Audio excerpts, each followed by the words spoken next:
हम लोग नवा श्लोक, हरे कृष्णा। हाँ, तो 9वें श्लोक से प्रारंभ करेंगे। भक्तों से अनुरोध है, जिनका वीडियो है ऑन कर लीजिए। गायत्री माता जी, विनोद सिंह प्रभु, जो भी भक्त है अपना वीडियो ऑन कर लेंगे, अच्छा लगेगा। तो आज हम लोग 9वें श्लोक से शुरू करेंगे। तो पहले जो श्लोक थे, पहले श्लोक 1 से 4 तक, तो उसमें अर्जुन के जो प्रश्न थे कि ब्रह्म क्या है, आत्मा क्या है, फिर अधिभूत क्या है, अधिदेव क्या है, अधियज्ञ क्या है, और वह कहाँ रहता है, और मृत्यु के समय वह कैसे भक्ति में लगा रहता है। तो ये सारे प्रश्न जो थे वो पूछते हैं, और भगवान तीसरे और चौथे श्लोक में उसका उत्तर देते हैं। फिर 5वें श्लोक, 6ठे श्लोक, 7वें श्लोक और 8वें श्लोक, इन श्लोकों में भगवान जो है किस प्रकार मृत्यु के समय अपना मन कृष्ण में लगाना चाहिए, उसके बारे में भगवान बता रहे हैं कि अंत समय में जो मेरा स्मरण करता है वह मेरे भाव को प्राप्त करता है, इसमें कोई संशय नहीं है।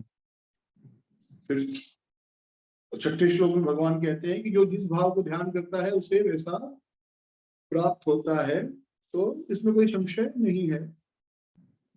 फिर 7वें श्लोक में भगवान अर्जुन को सीधे सीधे उपदेश कर रहे हैं, इस तस्मात् सर्वेषु कालेषु माम अनुस्मर युद्ध च मयि अर्पिता मनोबुद्धि माम एवश्य असंशय। इसलिए है अर्जुन, सभी परिस्थितियों में, सभी काल में मेरा अनुस्मरण करते हुए युद्ध करो। ये सीधा सीधा उपदेश। विनोद प्रभु जी, निशा पुजारी माता जी, योगेश्वर प्रभु, यम स्टार्ट टीवी, अगर पॉसिबल है तो आपका वीडियो आप लोग ऑन कर सकते हैं। ठीक है, थोड़ा लाइव लगता है, लोगों से बात हो रही है। विनोद प्रभु जी, अगर वहाँ नेटवर्क अच्छा है तो आपका वीडियो ऑन कर सकते हैं। निशा पुजारी माता जी, अगर वीडियो अच्छा है, लाइव कनेक्शन, तो वीडियो ऑन कर सकते हैं। तो मयि अर्पिता मनोबुद्धि माम एवश्य संशय, कि अर्जुन तुम सदैव कृष्ण के रूप में मेरा चिंतन करो और युद्ध का कर्तव्य भी करो। तो ये 7वां श्लोक जो है बड़ा ही प्रैक्टिकल श्लोक है, 8.7। तो सभी भक्तों को यह श्लोक याद होना चाहिए। 8वें अध्याय का 7वां श्लोक। और जैसे मैंने बहुत सारे श्लोक कहे हैं कि ये श्लोक जो है आप इसे भगवत गीता के सार रूप के रूप में ले सकते हैं कि भगवत गीता का सार है। तो वैसे यह श्लोक भी जो है, यह श्लोक हम जो भक्त हैं, गृहस्थ आश्रम में रहते हैं, संसार के नियमों का पालन करने वाले, तो यह जो श्लोक है यह भी एक श्लोक है कि हर परिस्थिति में कैसे हमको संसार में जीवन जीना है। इसे करू शकत नहीं। हरे कृष्णा, किसी का माइक ऑन है शायद। तो हर परिस्थिति में हमको कैसे भक्ति करनी है, प्रैक्टिकल तरीके से कैसे भक्ति करनी है, भगवान वो बता रहे हैं कि तस्मात् सर्वेषु कालेषु माम अनुस्मर युद्ध च, कि हर परिस्थिति में मेरा स्मरण करते हुए युद्ध जो है वह करना है। किसी का माइक ऑन है, अपना माइक म्यूट कर लीजिए, जब आप बोलने वाले होंगे तब अनम्यूट कीजिएगा। हाँ,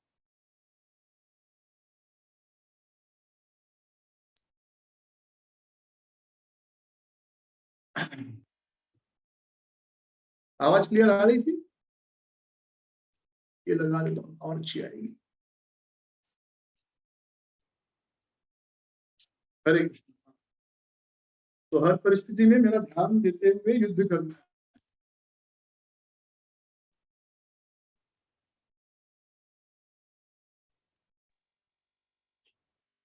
तो आपका आवाज नहीं आ रहा है।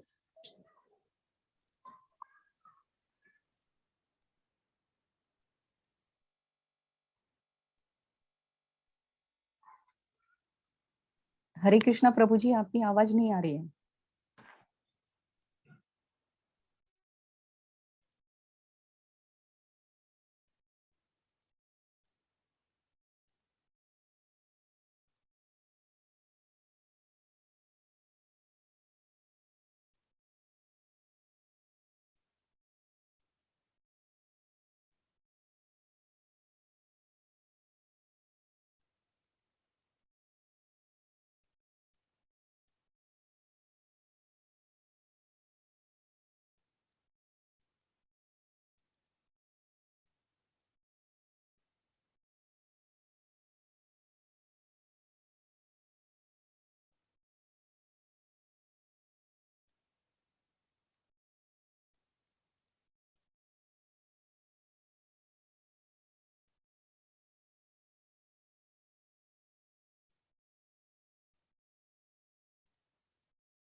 प्रभु जी आवाज नहीं आ रही है।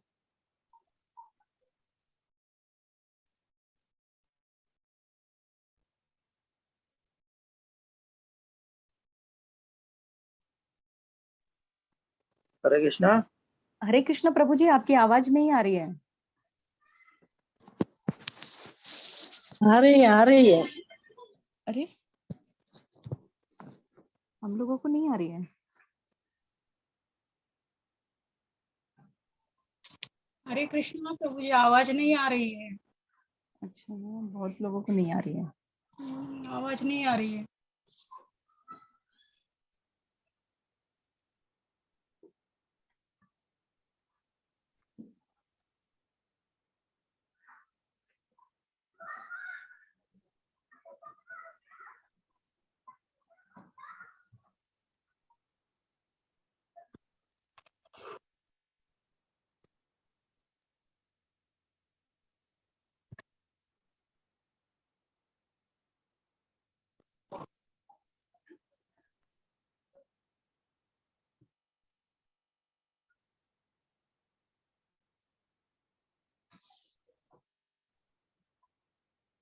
और किसी को आवाज आ रही है क्या?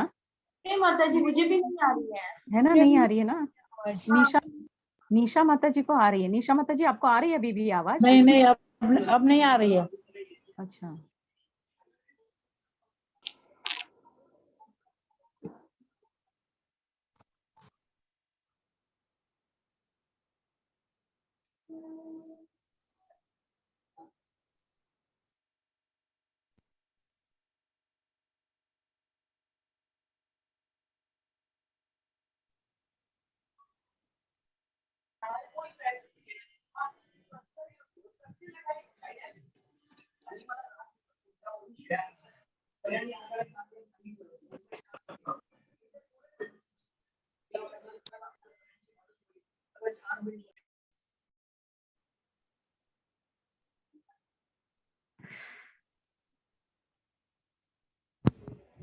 हरे कृष्णा, अभी आवाज आ रही है? हाँ हाँ, आ अभी रही आ है। रही हरे कृष्णा, अभी आवाज आ रही है? हाँ आ आ रही रही है, एकदम आ क्लियर। रही है तो माइक प्रभु जी। ऑफ था। क्या था? ठीक है, ओके। सो हाँ, तो फिर से डिस्कस करते हैं। तो आप मैंने अभी बोपदेव की कहानी बताई, तो सुनी कि नहीं आप लोगों ने? बोपदेव नहीं नहीं। नहीं सुनी ना? ठीक है, मुझे लगा सुनी होगी। ठीक है। सो 8वां जो श्लोक है, बहुत बहुत इंपॉर्टेंट शब्द है उसमें, अभ्यास योग, उसको अंडरलाइन कर लीजिए। अभ्यास योग युक्तेन, अभ्यास योग, उसको मार्क कर लीजिए। अभ्यास योग। तो इसके पहले भगवान कह रहे हैं कि मुझ पर ध्यान देना है, मेरा स्मरण करना है। हाँ, और मृत्यु के वक्त जो मेरा स्मरण करता हो मेरे धाम को प्राप्त होता है। ओके। तो अब हम कैसे भगवान का स्मरण करें, किस प्रकार हम भगवान का स्मरण कर सकते हैं? तो भगवान कहते हैं अभ्यास योग युक्तेन चेतसा न अन्यगामिना, कि अभ्यास द्वारा व्यक्ति की चेतना ऐसी हो जाती है कि वो कहीं पर फिर और नहीं जाएगी अगर हम अभ्यास करें। तो ये अभ्यास शब्द जो है बड़ा महत्वपूर्ण है। तो हमें रोज अभ्यास करना है। तो एक कहानी आती है बोपदेव की। बोपदेव बचपन में जब विद्यार्थी थे तो बड़े मंदबुद्धि थे। शिक्षक कुछ भी पढ़ाते थे उनको समझ में ही नहीं आता था, उनको कुछ याद ही नहीं रहता था। तो सारे बच्चे उनके ऊपर हंसते थे, शिक्षक भी मजाक उड़ाया करते थे। तो बड़े दुखी हो गए, स्कूल छोड़कर जाने लगे। तो जब वो बाहर जा रहे थे स्कूल छोड़कर, कि आज से स्कूल आऊंगा ही नहीं, मैं तो नालायक हूँ, गधा हूँ, एकदम मंद बुद्धि हूँ, तो उन्होंने क्या देखा कि कुछ औरतें कुएं से रस्सी से पानी निकाल रही थी। और जो पत्थर है, आप देखेंगे कुआं थोड़ा ऊपर होता है और पत्थर का बना होता है, तो उसपे रस्सी बार बार जाती आती है, तो उसपे निशान पड़ गए थे रस्सी के कारण। तो भोपदेव ने सोचा कि ये जो मुलायम रस्सी है, ये पत्थर जैसे शक्त कठोर पत्थर को भी निशान बना सकती है। तो मेरी बुद्धि तो पत्थर जैसी नहीं है, तो यदि मैं नियमित रूप से, रस्सी बार बार आ जा रही है तो निशान बना देती, तो यदि मैं बार बार अभ्यास करूं तो मैं भी सब कुछ याद कर सकता हूँ। और इसके बाद वो नियमित रूप से अभ्यास करने लगे। और ऐसा कहा जाता है कि उन्होंने पूरा श्रीमद् भागवतम भी कंठस्थ कर लिया था। इतना उनका याददाश्त शक्ति बढ़ गया, बार बार याद करने से। यानी अभ्यास करने से हर चीज संभव है। इसलिए अभ्यास योग, इसको अंडरलाइन कर लीजिए, बड़ा ही इंपॉर्टेंट शब्द है। तो अभ्यास क्या है भक्तों के लिए, कैसे हम कृष्ण को स्मरण कर सकते हैं? तो सबसे पहला अभ्यास ये है कि रोज एक बार, भले ही 2 मिनट के लिए हो, भगवान का पूरा दर्शन अच्छे से करना चाहिए।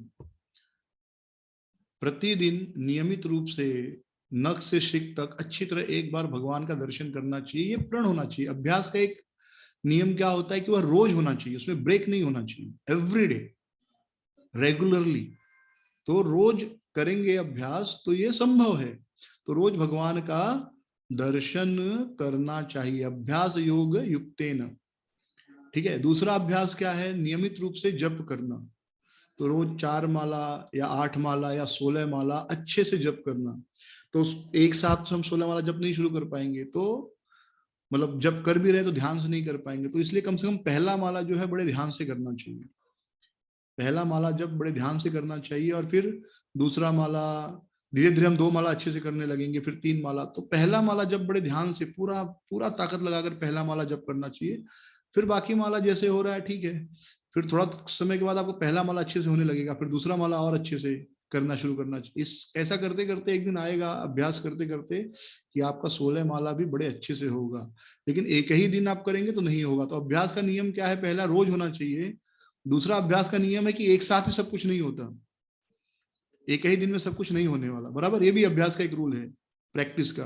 पहले दिन ही आपको जो टीचर है सब कुछ नहीं सिखा देगा, पहले वो एक ही स्टेप देगा।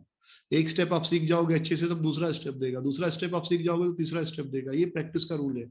तो वैसे ही हमें पहले एक माला अच्छे से करने का प्रयास करना चाहिए, अच्छे से। बाकी अब 16 माला कर रहे हो तो करिए, लेकिन पहला माला बहुत अच्छे से, धीरे धीरे फिर दूसरा माला, फिर तीसरा माला, और ऐसे करते करते कुछ समय के बाद, आज से 4 साल बाद, 5 साल बाद, 10 साल बाद, हमारे 16 माला बहुत अच्छे से होने लगेंगे। ठीक है। तो ये बहुत महत्वपूर्ण है कि अभ्यास के द्वारा हम ये कर सकते हैं।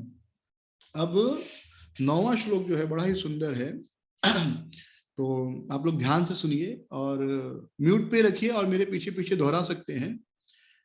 कविम पुराणम अनुशासितारम अणोरणीयां समस्मरित्यः सर्वस्य धातारामचिन्त्य रूपम् आदित्यवर्णं तमसः परस्तात्। फिर से मेरे पीछे दोहराइए। कविं पुराणं अनुशासितारम्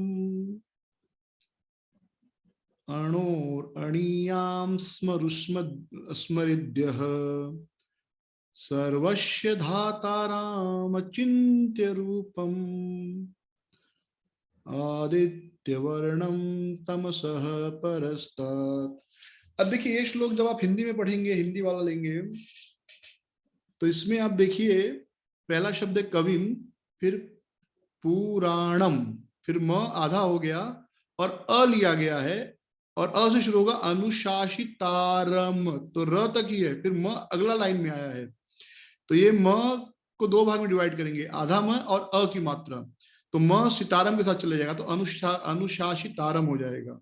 और अ से शुरू होगा दूसरा लाइन अणोर, अणोर, फिर अणोर में र आधा है और अ के साथ अणियांस, ठीक है। फिर अनु,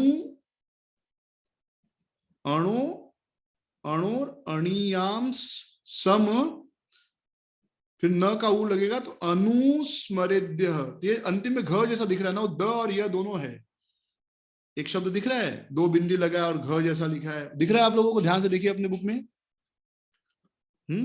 2 बिंदी है अंतिम में, दूसरा लाइन का आखिरी शब्द। वो द और य दोनों मिला के है, द और फिर य, द और य, ठीक है। तो अनुस्मरेद्य, ओके। फिर सर्वस्य धातारम, धातारम, फिर म आधा है, र के बाद वाला म आधा है, और अ के साथ दूसरा शब्द शुरू होगा अचिंत्य रूपम, रूपम, रूप, और फिर जो अगला लाइन आखिरी लाइन मादित, मां से शुरू होता है, लेकिन मां से नहीं शुरू होता, म तो ऊपर चला जाएगा, रूपम के साथ, और आ की मात्रा से शुरू होगा, आदित्य वर्णम तमसः परस्तात्। ठीक है, तो इसको आप लोग फिर से ध्यान से सुनिएगा, अगली बार तो मैं लोड कर दूंगा तो आपको समझ में आएगा कैसे श्लोकों को पढ़ते हैं। तो इस श्लोक में भगवान के गुणों का वर्णन हुआ है। तो जब तक आप भगवान को नहीं जानेंगे, उनके गुणों को आप नहीं समझ सकते। किसी को भी याद करना है, किसी को याद करना मतलब क्या, उसके गुणों को याद करना, वो व्यक्ति कितना सुंदर है, कितना अच्छा गाता है, कितना अच्छा मैनेजमेंट करता है, यही सब याद करना होता है, राइट। तो सबसे पहला चीज है कवि। कवि का मतलब क्या होता है, हमको जो समझ है कवि का, कवि मतलब गाने वाला, लेकिन यहाँ पर ऐसा नहीं है। यहाँ पर कवि का मतलब है जिसको सब कुछ पता है, जो सब कुछ जानता है, भूत वर्तमान भविष्य। कवि का मतलब होता है बुद्धिमान व्यक्ति, जिसे वर्तमान भी पता है, भूतकाल भी पता है, भविष्य काल भी पता है। One who knows past present and future, वो है कवि। ठीक है, तो पहला है कवि। ठीक है, फिर दूसरा है पुराणम। तो ये भगवान के गुण है। पहला गुण क्या है भगवान का, भगवान कवि हैं। कवि मतलब उनको सब कुछ पता है, बड़े ही ज्ञानी है, उनको वर्तमान भूत भविष्य सब कुछ जो है उनको बड़े ही अच्छे से पता है। फिर पुराणम। पुराणम मतलब, पुराण मतलब बहुत ही पुराने हैं। भगवान से सब कुछ प्रकट होता है, भगवान सबके स्तोत्र हैं, पुराणम। ठीक है, समझ में आया। तो कवि का अर्थ लिख लीजिए, कवि मतलब जिसे सब कुछ पता हो, नोअर ऑफ एवरीथिंग।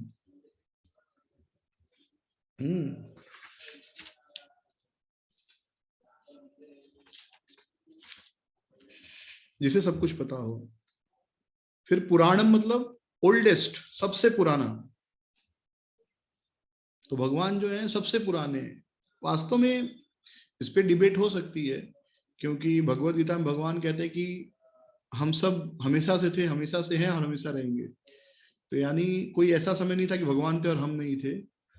तो हम भी पुराने ही हैं, लेकिन इन वन सेंस कि हम सब उस पर डिपेंड हैं, उन पे, भगवान पे।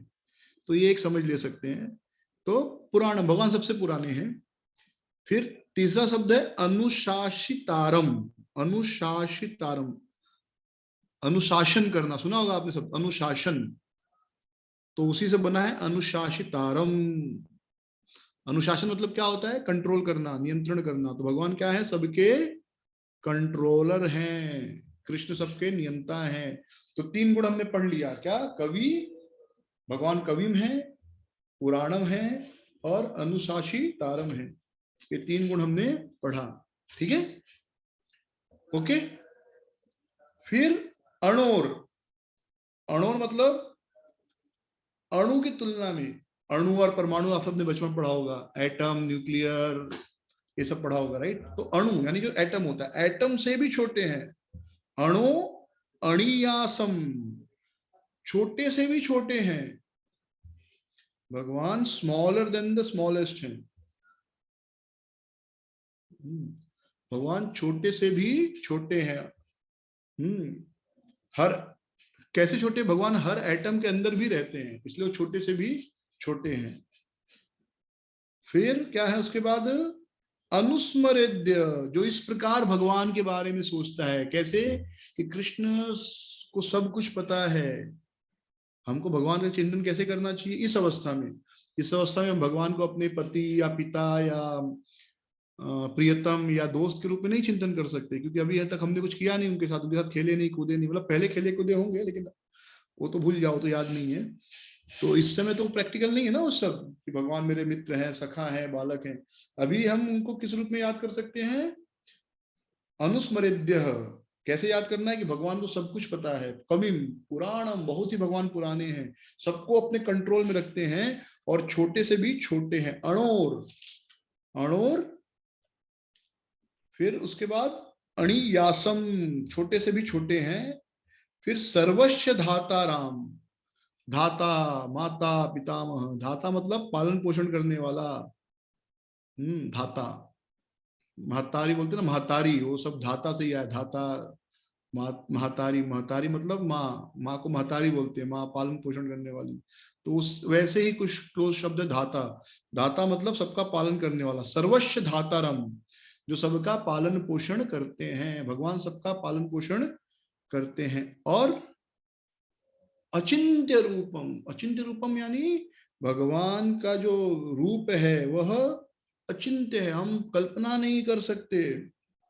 भगवान की शक्ति हमारे सोच के परे है। आप सोचिए भगवान की शक्ति तो छोड़ दीजिए, अब अपने ही शरीर में हार्ट कैसे पंप हो रहा है, खाना कैसे पच रहा है, उस खाने से खून कैसे बन रहा है, लीवर कैसे काम कर रहा है, किडनी कैसे काम कर रही है, सोच सकते हैं हम लोग?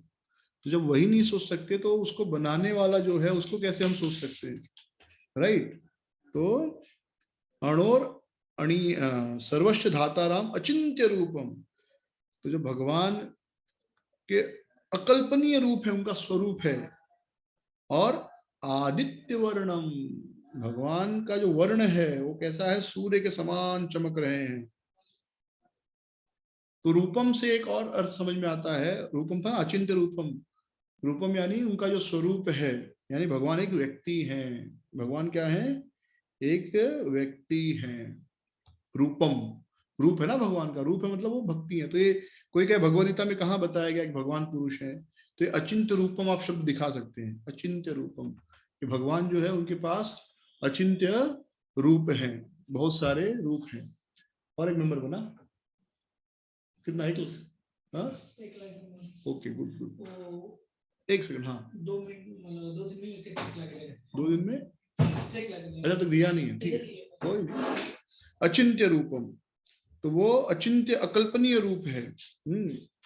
और आदित्य वर्णम, आदित्य वर्णम यानी उनका जो वर्ण है वो सूर्य के समान तेजस्वी है। आदित्य वर्णम तमसः परस्तात्, दिव्य अंधकार, तमः मतलब होता है अंधकार, अंधकार से परे। तो ये सारे जो हैं भगवान के रूप हैं।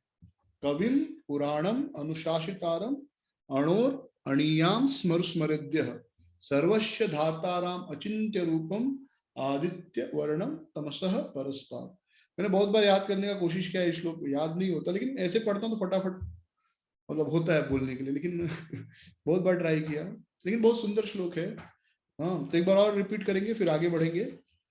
कविम पुराणम अनुशासितारम, बोलिए, कविम पुराणम अनुशासितारम अणोर अणियां स्मरुद्यः सर्वस्य धातारम अचिंत्य रूपम, सर्वस्य धातारम अचिंत्य रूपम आदित्य वर्णः तमसः परस्तात्, आदित्य वर्णः तमसः परस्तात्। ओके ठीक है, सो इसका तात्पर्य पढ़िएगा। तो ये श्लोक बहुत इंपॉर्टेंट है। मैं सबसे रिक्वेस्ट करूंगा, ये चारों श्लोक थे, याद नहीं कर सकते तो कम से कम 4-5 बार इनको पढ़िएगा, दोहराइएगा, ताकि कभी भी कोई पढ़े तो आपको याद आ जाए कि ये श्लोक 8वें चैप्टर में है। श्लोक संख्या 5, 6, 7, 8 और 9, ये 5 श्लोक जो है बड़े ही सुंदर हैं। ठीक है, तो ये आपका होमवर्क है। तो इनको पांचों को, जो पांचों श्लोक है, कम से कम 5-5 बार दोहराइएगा। और ये पूरे हफ्ते रोज दिन में अगर हर श्लोक को 5-5 बार दोहराएंगे तो रोज एक श्लोक को 5 बार पढ़ने के लिए 1 मिनट से ज्यादा नहीं लगेगा, यानी रोज 5 मिनट, हफ्ते में 7 दिन, तो याद भी हो जाएगा। और ये 5 श्लोक बड़े सुंदर हैं, 5 से लेकर 9 तक, 5, 6, 7, 8 और 9। ठीक है, ओके, ये होमवर्क है। अगली बार थोड़ा सा सुनेंगे सबके मुख से, जो लोग याद कर लेंगे। अभी 10वें, 11वें, 12वें और 13वें श्लोक में भगवान जो है योग की बात कर रहे हैं। अभी हमने अभ्यास योग की बात किया ना, तो अब अभ्यास योग की बात कर रहे हैं। तो 10वां श्लोक है, प्रयाण काले मनसाचलेन भक्त्या युक्तो योग बलेन चैव भ्रुवोर मध्ये प्राणमावश्य सम्य कस्त्वं परे पुरुषम पैति दिव्यम।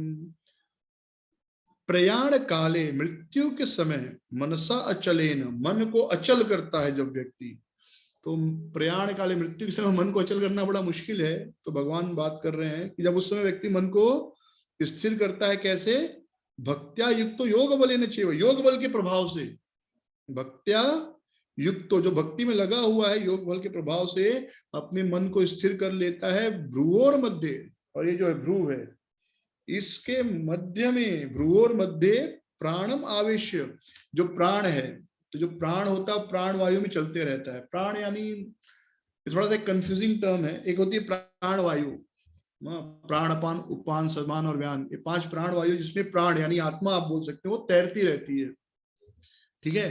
तो उस प्राण को जब आदमी यहाँ पर स्थिर कर लेता है अभ्यास द्वारा, कौन सा चैप्टर में, 6ठे चैप्टर में बताया गया है, आदमी को अपनी आंखें यहाँ पर केंद्रित करना है, ध्यान करना है। तो भगवान योग मिश्र भक्ति की बात बता रहे हैं।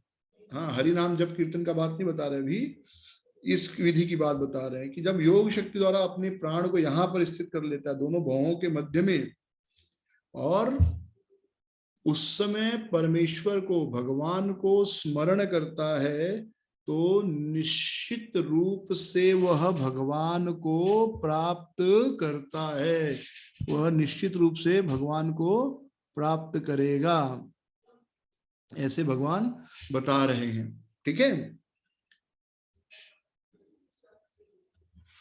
तो ये जो विधि है वह सतचक्र योग कहते हैं इसको, सतचक्र योग, यानी 7 शरीर में स्थान होते हैं, तो प्राणवायु नीचे होती, नीचे से धीरे धीरे धीरे धीरे ऊपर लेके, हाँ, यहाँ लेके आता है योगी, और फिर बाद में यहाँ जहाँ पे शिखा वाला स्थान है, यहाँ से वह निकल जाता है प्राण।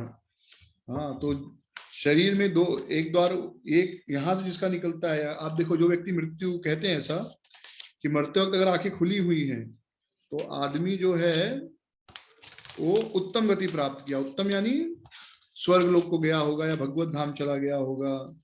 और अगर मरते वक्त किसी ने मलमूत्र त्याग कर दिया है, मतलब उसके प्राण कहाँ से निकले, नीचे के द्वार से, मतलब वह अधोगति को प्राप्त हुआ है, वह नरक गया है। वो फोटो एक है इसमें शायद, अच्छा ये पूरा नहीं है, तो इसमें आप देखेंगे ये जो फोटो एक है इसमें दिखाने पर ऐसे दिखाता है, यहाँ पे पुराने वाले भगवद गीता में था, यहाँ से ऐसे आत्मा निकलते हुए दिखाया है। हाँ, तो हाँ बस, और तो नहीं, यही है फोटो शायद।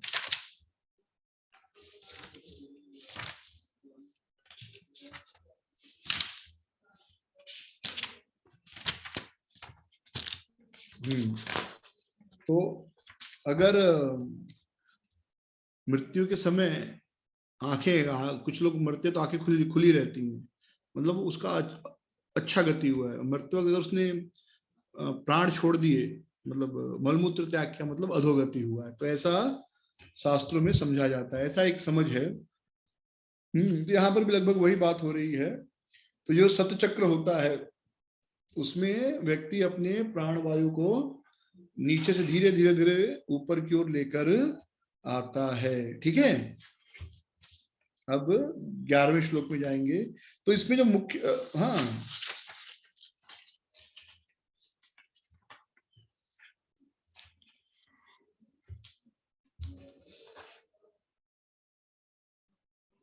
तो कुछ लोग कहते हैं कि हम मृत्यु के समय ये करेंगे, बुढ़ापे में करेंगे। तो प्रभुपाद जी तात्पर्य में 10वें श्लोक के तात्पर्य में प्रभुपाद जी कुछ बातें बता रहे हैं, तो हम लोग डिस्कस करेंगे थोड़ा सा। तो 10वें श्लोक में प्रभुपाद जी सत्य चक्र योग, कुंडलिनी आप लोगों ने सुना होगा, कुंडलिनी सुना है आप लोगों ने, कितने लोगों ने कुंडलिनी शक्ति सुना है? तो समथिंग लाइक दैट, कुंडलिनी शक्ति जागृत करना, यानी हर आदमी के शरीर में एक विशेष शक्ति होती है जिसे अभ्यास द्वारा हम जागृत कर सकते हैं।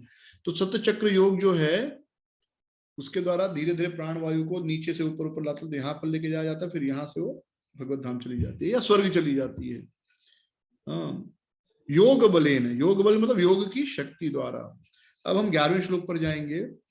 तो इन वन सेंस ये सारे श्लोक more of like information rather than application. ये सारे जो श्लोक पढ़ रहे हैं 10वां 11वां 12वां और 13वां, ये ज्यादातर इंफॉर्मेशन है, जानकारी है, एप्लीकेशन नहीं है इसका। मतलब हम ये सब करने वाले नहीं है, बट जानकारी होना चाहिए कि ऐसे भी होता है, ठीक है। तो 11वें श्लोक में भगवान कहते हैं, यदक्षरम वेद विदो वदन्ति विशन्ति यद्यतयो वीतरागः यदिच्छन्तो ब्रह्मचर्य चरन्ति तत्ते पदम संग ग्रहेण प्रवक्षे। यद अक्षरम, जो अक्षर को जानता है, अक्षर यानी ओम, वेद विदः वदंती, तो जो ओमकार का उच्चारण करते हैं और ब्रह्मचर्य का धारण करते हैं, ऐसे व्यक्ति ब्रह्मचर्य व्रत का धारण करते हैं और मुक्ति प्राप्त होती है। तो मुक्ति उन्हें कैसे प्राप्त होती है, भगवान कहते हैं मैं अभी तुमको बताऊंगा। यदक्षंतो ब्रह्मचर्य चरंती तते पद संग ग्रहण प्रवक्षय, अब मैं तुम्हें बताऊंगा। तो 12वां श्लोक में भगवान अब बता रहे हैं, इसको ध्यान से सुनिए। मतलब हम लोग थोड़ा सा डिस्कस करेंगे डिटेल बाद में। बेसिक जो है ये योग की विधि है, कैसे आंखें बंद करके, ये योगी लोगों की विधि, हमारे लिए बिल्कुल प्रैक्टिकल नहीं। हम लोग सोच के ही बेहोश हो जाएंगे। तो सिर्फ सुनना है, परेशान नहीं होना है कि ये सब, और कोशिश भी नहीं करनी, कर भी नहीं सकते। हाँ, सर्वद्वाराणि संयम मनो हृदय निरुद्ध च मूर्धन्याध्यात्मनः प्राणमस्थितो योग धारणम, कि जब सब सर्वद्वाराणि संयम, जितने भी द्वार है, आंख नाक कान जीभ त्वचा गुदा द्वार, हाँ, और जनन इंद्रिया, इनको व्यक्ति जब संयम कंट्रोल करता है और मनोहृदय निरुद्धम, और मन को हृदय में बंद कर लेता है, मूर्धनि आघाय आत्मनम प्राणम आस्थितः योग धारणम, और प्राण वायु को अपने सर पर केंद्रित करता है। मैंने बताया ना, यहां से फिर यहाँ, अभी तक भगवान यहाँ की बात कर रहे थे, अब यहाँ पे और फिर ओम इतेकाक्षरम ब्रह्म, और फिर ओम का उच्चारण करता है, यानी प्राण वायु को यहाँ धीरे धीरे, पहले तो नीचे से है, नीचे प्राण वायु, धीरे धीरे धीरे ऊपर लाके यहाँ लाना है, फिर यहाँ लाना है, और यहाँ रहने के बाद ओम का उच्चारण करना है। और ओम का उच्चारण करते करते यदि कोई भगवान का ध्यान करता है तो निश्चय रूप से वो कहाँ जाएगा, आध्यात्मिक लोगों को जाएगा। ठीक है, तो इनके 11वें 12 और 13 का मैं थोड़ा सा तात्पर्य डिस्कस कर देता हूं। तो बेसिकली जो लोग निराकार ब्रह्म, मैं फिर से बता रहा हूँ, ये सिर्फ थ्योरी है हमारे लिए, सिर्फ सुनना है, ये केवल इंफॉर्मेशन है, इसका कोई एप्लीकेशन नहीं। इंफॉर्मेशन मतलब जानकारी है, ये हमारे जीवन में इसका ऑलमोस्ट कोई यूज नहीं है। ठीक है, तो जो शास्त्रों के जानकार हैं, ओम का उच्चारण करते हैं, ब्रह्मचर्य व्रत का पालन करते हैं, संन्यास में रहते हैं, वो लोग निराकार ब्रह्म में जानते हैं, ओम का उच्चारण करते हैं। लेकिन प्रभुपाद जी लिखते हैं कि आज के समय में ओम का उच्चारण करना, ब्रह्मचर्य व्रत का पालन करना लगभग असंभव है। तो एक ही उपाय है। अब ओम का उच्चारण जो करना चाहते हैं, कुछ लोग कहते हैं ना ओम का उच्चारण करना है, तो ओम का जो उच्चारण करना चाहते हैं उनको ब्रह्मचर्य व्रत पालन करना बहुत जरूरी है। बिना ब्रह्मचर्य व्रत पालन किए जो विधि है कोई नहीं कर सकता, क्योंकि जो शक्ति है जो वीर्य को नीचे फेंकती है, तो उस शक्ति को आपको ऊपर लेके जाना है। तो मन अगर इन चीजों का चिंतन करेगा तो जो प्राण शक्ति हो नीचे की ओर ज्यादा केंद्रित होगी, और व्यक्ति में कामुक विचार आएगा, और जो वीर्य जो है उसी शक्ति से नीचे चला जाता है। लेकिन योग विधि में क्या करना है, आपको उस प्राण शक्ति को ऊपर लाना है, यानी आपको ब्रह्मचर्य का पालन करेंगे तब वो प्राण शक्ति ऊपर आएगी, और ऊपर धीरे धीरे जाते यहाँ तक आती है। तो कलयुग में लगभग वो असंभव है, मतलब होंगे लोग, ऐसे नहीं, बट इन जनरल असंभव है, प्रभुपाद जी ऐसा कहते हैं। तो इसलिए प्रभुपाद जी बार बार कहते हैं कि हरे कृष्ण महामंत्र का जप करना चाहिए, और ये हरे कृष्ण महामंत्र और ओम जो है लगभग एक ही है, दोनों में कोई अंतर नहीं है। ठीक है, तो ये जो है योग मिश्र भक्ति के बारे में बता रहे हैं प्रभुपाद जी, या भगवान बता रहे हैं।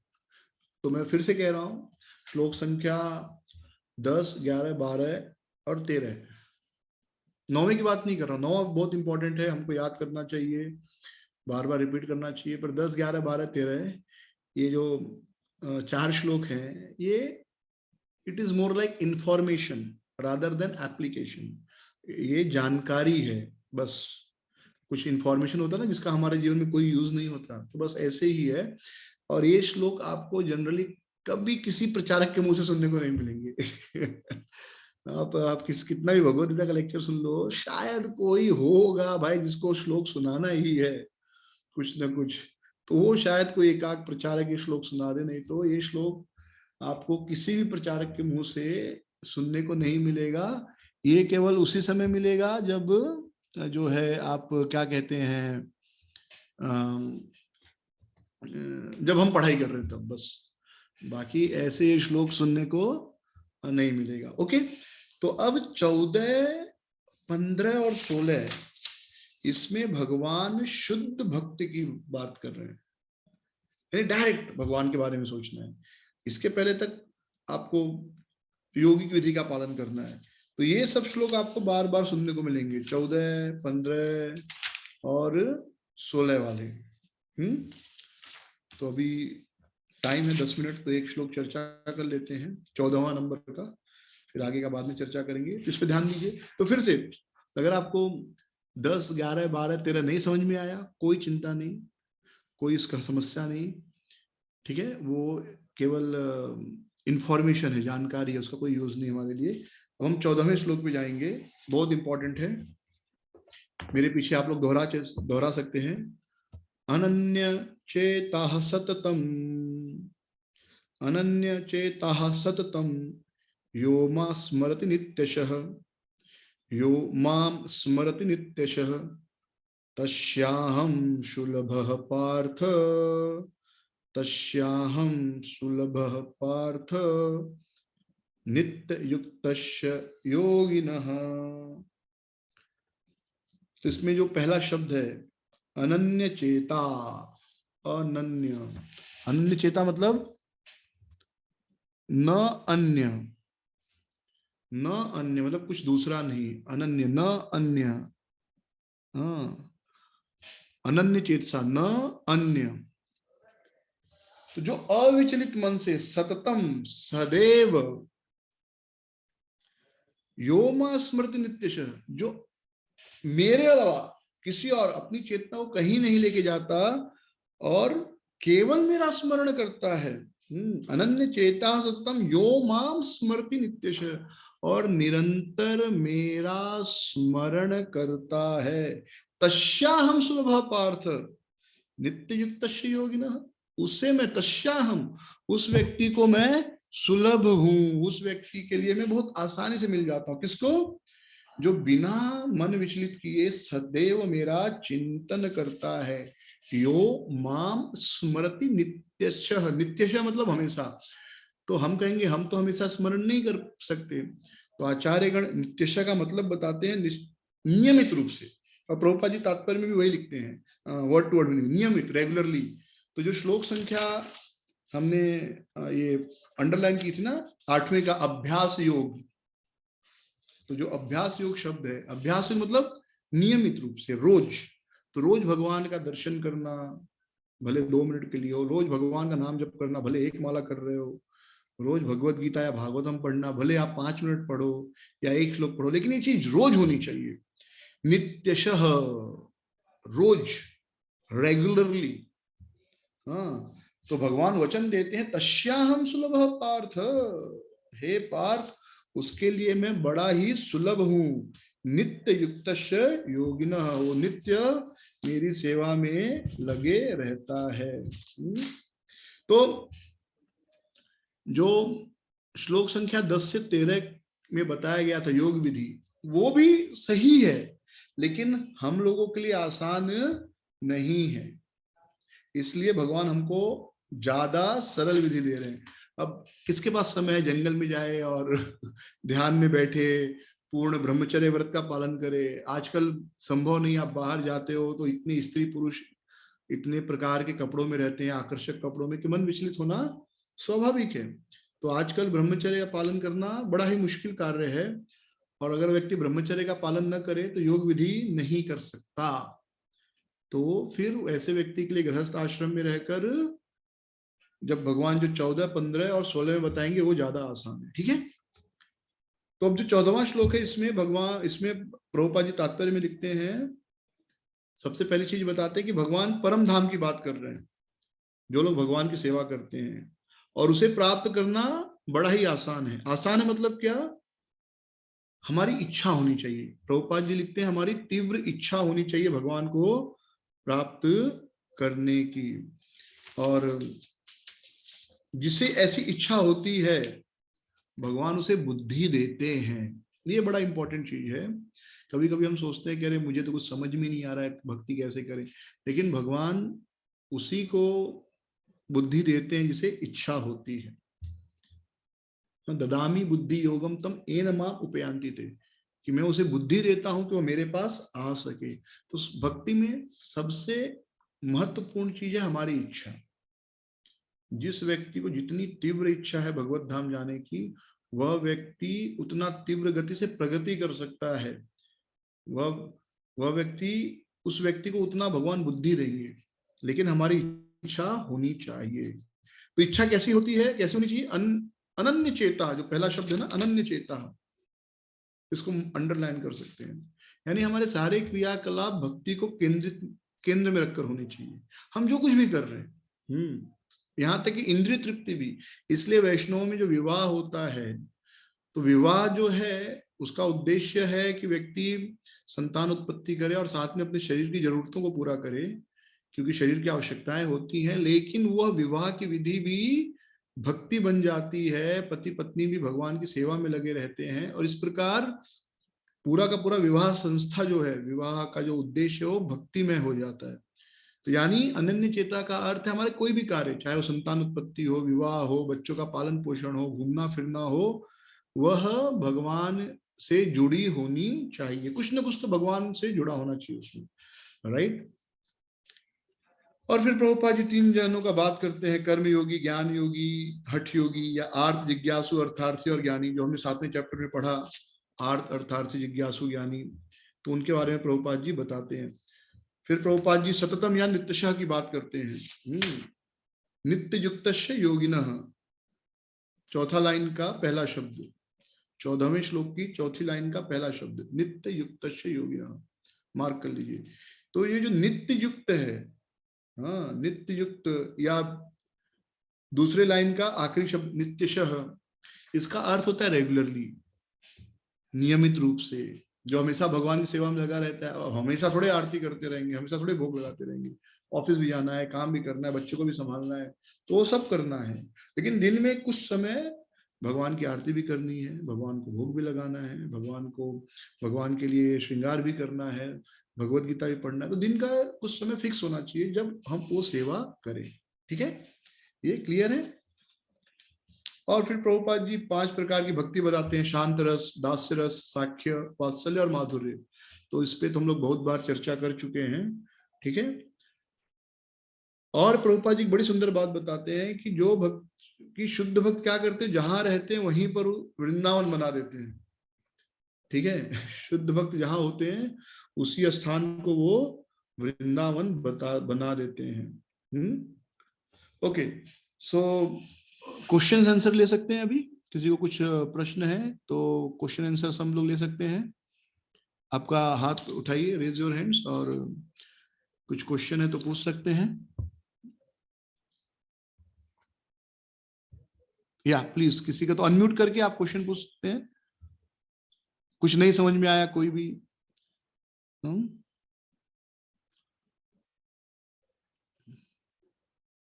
या श्रीवास आंगन प्रभु कौन है, प्लीज?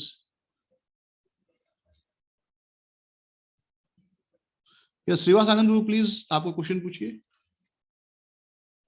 हरे कृष्णा, किसी ने हाथ उठाया? श्रीवास आंगन, ये तो मैं ही हूँ। दूसरा किसी ने हाथ उठाया? शायद मैंने ही हाथ उठाया क्या? ओके ओके, सो आज लेट हो गया, सो आज स्टॉप करें अगर क्वेश्चन नहीं है किसी का तो। सो एक होमवर्क ले लीजिए, सिंपल, श्लोक संख्या 5 से 9, 5 से 9 बड़े इंपॉर्टेंट श्लोक हैं, 5 से 9। तो ये इन श्लोकों को रोज, हर श्लोक को 5-5 बार पढ़ना है। याद हो नहीं हो वो चिंता मत कीजिए, याद हुआ बड़ी अच्छी बात है, नहीं याद हुआ कोई समस्या नहीं। लेकिन अगले संडे तक रोज एक श्लोक को 5 बार अनुवाद के साथ पढ़ेंगे तो बहुत अच्छा है। हाँ, यानी श्लोक पढ़ना है, अनुवाद पढ़ना है, श्लोक पढ़ना, अनुवाद पढ़ना, हर श्लोक को 5-5 बार पढ़ना है। ऐसे 9 श्लोक, मतलब टोटल जो है श्लोक संख्या 5, 6, 7, 8 और 9, ये 5 श्लोक को, एक श्लोक को आप 5 बार पढ़ने के लिए आपको ज्यादा से ज्यादा 1.5 मिनट लगे, यानी 7-8 मिनट, ऐसा एक हफ्ते पढ़ना है। और 9वें श्लोक को याद करने का कोशिश करना है। ठीक है, तो ये होमवर्क रखिए, फिर हम लोग अगले हफ्ते फिर कंटिन्यू करेंगे। हरे कृष्ण। श्रील प्रभुपाद की जय। गौर प्रेमानंदे। हरि हरि बोल।